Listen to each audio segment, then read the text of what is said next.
चलिए, एक्सेलरेशन से रिलेटेड ऐसे तो टॉपिक कंप्लीट था, पीछे का कुछ नोट्स बता दिया जाए, हो सकता है आगे हम लोग यूज करेंगे। कोई ऑब्जेक्ट है, मानकर चलिए कोई ऑब्जेक्ट है जिसका velocity, initial velocity u, after time t उसका वेलोसिटी चेंज हुआ, हो गया v। ऐसा होने में क्या हो गया, और टाइम t लिया। इस केस में यदि एक्सेलरेशन यूनिफॉर्म हो, यदि एक्सेलरेशन यूनिफॉर्म यानी एक्सेलरेशन कैसा हो, कांस्टेंट हो, एक्सेलरेशन यदि कांस्टेंट हो तो यहां से आप एवरेज वेलोसिटी निकाल सकते हैं।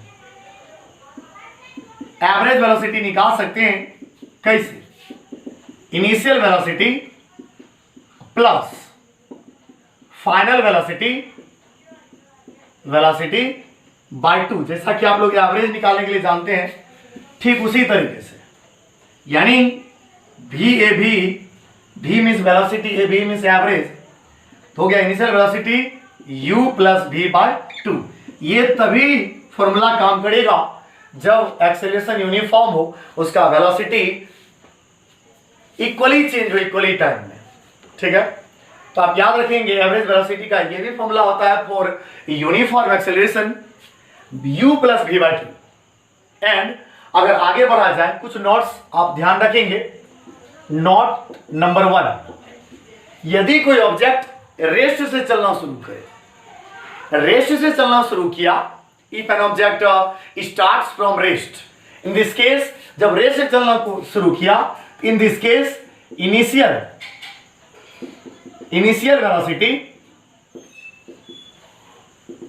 Velocity u is equal to क्या लिया जाता है, 0 मीटर पर सेकेंड लिया जाता है। न्यूमेरिकल सॉल्व करने का सबसे अच्छा नोट है ये, इस बात को ध्यान रखें। यदि कोई ऑब्जेक्ट स्टार्ट किया रेस्ट से चलना, इनिशियल वेलोसिटी 0। इसका एग्जांपल, यदि किसी ऑब्जेक्ट को हाइट से गिरा दे, फेंकना नहीं, ड्रॉप करना, ड्रॉप कर दिए, जैसे चलना शुरू किया, उसका इनिशियल वेलोसिटी क्या हो जाएगा, 0। आप लैंग्वेज में लिखेंगे when an object starts from rest, in this case its initial velocity taken as 0, या its initial velocity is 0।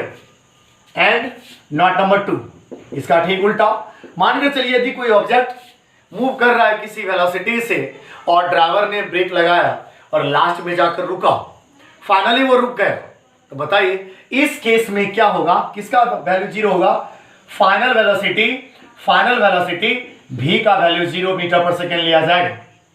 कहने का मतलब हुआ, if an object moves with A velocity v and after some times it stops, in this case its final velocity becomes 0, its final velocity is taken as 0। इसका example दे सकते हैं, यदि किसी object को नीचे से ऊपर फेंका जाए, एक समय ऐसा आएगा कि हाईएस्ट पॉइंट पर पहुंचने के बाद वो क्षण भर के लिए रुकेगा, नीचे से ऊपर फेंकने के क्रम में फाइनली वो जाकर रुक जाती है, इसके लिए क्या किया जाएगा, v का वैल्यू 0 लिया जाएगा। एग्जांपल के साथ बता रहे हैं, आप लैंग्वेज में नोट करेंगे। नोट नंबर 3, न्यूमेरिकल्स को सॉल्व करने के लिए नोट है, इस बात को हमेशा ध्यान रखा जाता है। आपको कभी इनिशियल नहीं दिया हुआ रहेगा, फाइनल नहीं दिया रहेगा, लेकिन कुछ ऐसा बात रहता है जिससे हम लोग इनिशियल फाइनल निकाल लेते हैं और सामने रखते हैं, उसका यूज करते हैं न्यूमेरिकल को सॉल्व करने में।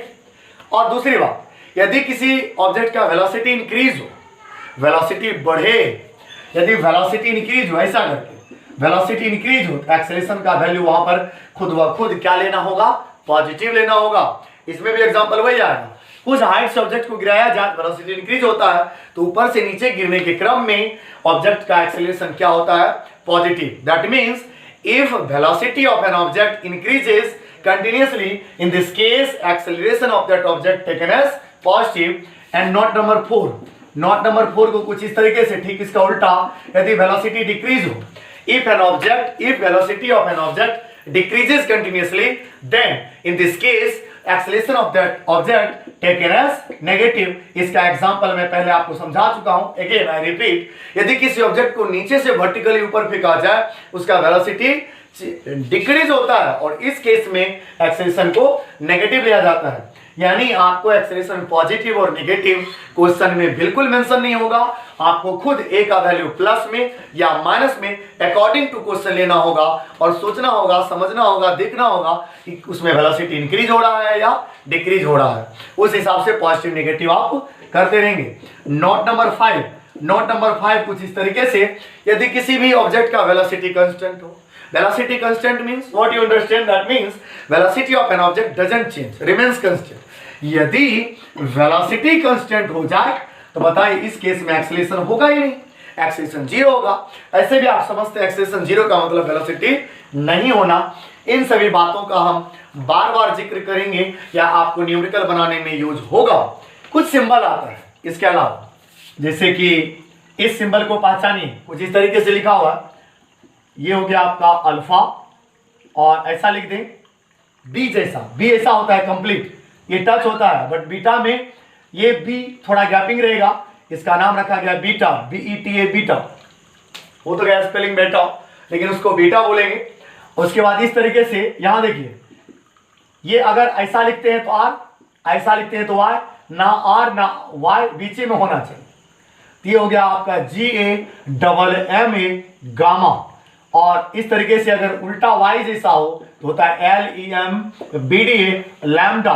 इसको देखिए तो ये क्या है, 0 लिख करके हॉरिजॉन्टली कट किया गया है, तो ये आपका हो गया थीटा, THETA थीटा हुआ। और यदि इस 0 को ऊपर से इस तरीके से कट करें या ऐसा कुछ हो, इसका नाम है PHAI फाई। और ये क्या है, ये तो आप बचपन से जानते हैं, PI पाई। बहुत सारा सिंबल ऐसा होता है जिसको हम लोग, हाँ एक और ऊपर लिख देते हैं, इसको देखिए ध्यान से, triangle, this is DELTA delta.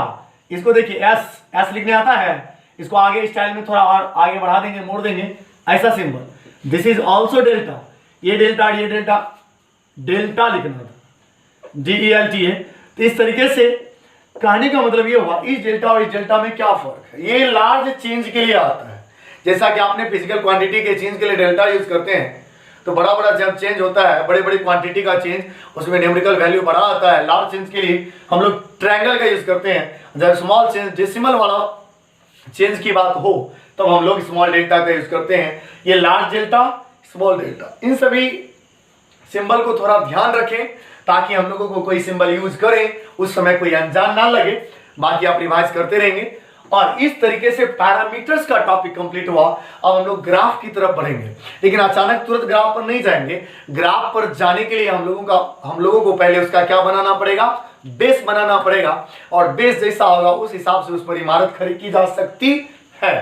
कहने का मतलब ये हुआ कि उसके लिए कुछ ट्रिगोनोमेट्रिकल फंक्शन पढ़ेंगे, कुछ स्लोप का ज्योमेट्री पढ़ेंगे, तब जाकर हम लोग ग्राफ में एंट्री लेंगे। ग्राफ का कुछ टाइप्स होगा। फिलहाल के लिए थैंक यू, धन्यवाद और शुक्रिया।